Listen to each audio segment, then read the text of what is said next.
Hey guys, this is Dan from Generation Y, and today I'm going to talk to you guys about ISIS and why and how they are threatening to basically end your life and everybody in the Western world, and their history of why they're rising. So a lot of the history of ISIS kind of dates back to 1916, and you're probably asking why, but in 1916, which was during World War One, the Ottoman Empire, their government was largely on the side of the Axis powers. Now, the Allies knew that the Triple Entente were the Allies.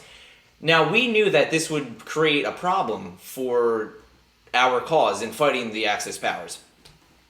Because the Ottoman Empire was somewhat powerful back in the early 1900s. And this was the last time that the Muslim world, I guess, had a united country, or what they would call a caliphate, and that's what they're trying to reestablish now. So, getting back to this, there was a key agreement that not many people know of, but it's vital to their history of ISIS. Britain sent T.E. Lawrence, which was an army officer, and there's a movie on him called Lawrence of Arabia. And he was sent to talk to a lot of the Ottomans to basically rally them against their government, to create chaos there so that the Ottoman Empire could not fight on the side of the Axis powers. And he promised them a new Arab, caliphate called Greater Syria.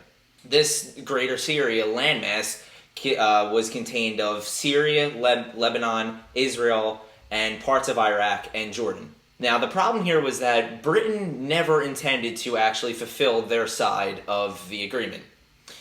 Now, after World War I, or I guess during World War I actually, a man named Sykes and a man named Pico, one from Britain, one from France, came together, and it was a backdoor secret deal called the Sykes-Picot Agreement. And their idea was, after World War I was complete, they would, again, not fulfill the promise by T.E. Lawrence. They would basically just create little nation states within the Middle East and try to stabilize it that way, because they knew having one united front of the Arab world would create problems.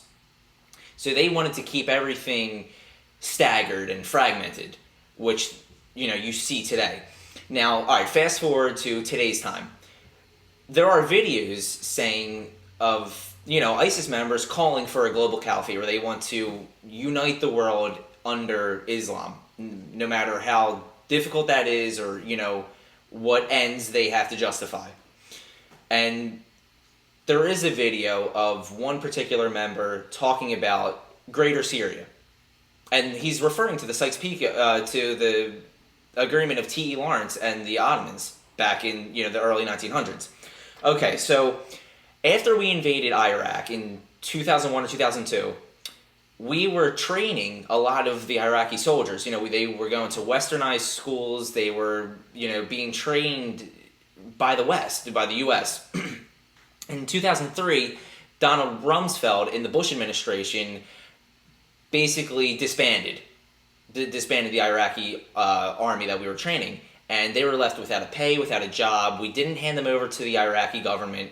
We kind of just, said, all right, get the hell out of here. And again, they were without a job, and they got extremely mad.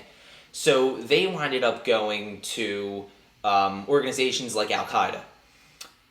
And, they had a hatred for America. Now, there was some type of power struggle within Al-Qaeda. And there was one particular guy, al-Baghdadi, who we captured and put him in a detention center for, basically conspiring against the U.S. and fighting in a jihadi group. But he had no connection to it. He just supported it.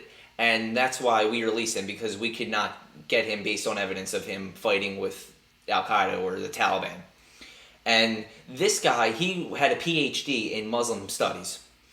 And he we now know today that he hung around with a lot of extremely anti-Western, anti-American people, soldiers.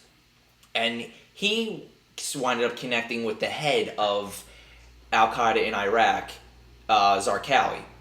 And this is, if you watched American Sniper, he was, one of the characters were based off of Zarqawi. So once Zarqawi died in a U.S. Bombing raid, this guy Baghdadi somehow kind of positioned himself as head of Al Qaeda. And he didn't like what Al Qaeda was doing. He wanted them to be even more extreme. And there's proof of this because Al Qaeda is on record, even the Imams are on record of calling ISIS deviant. And this is a branch that this guy Baghdadi basically started. And that basically began the schism between Al Qaeda and ISIS. And, now today, again, you see Al Qaeda trying to distance themselves away from ISIS. But, ISIS is gaining a lot of ground. And right now you see them taking over a lot of land in Iraq and Syria and many other countries in the Middle East. And, that's where they are now. And, that's basically the history and why, how they got their roots, I guess. So leave a like, a comment, and make sure you subscribe. Let me know what you think.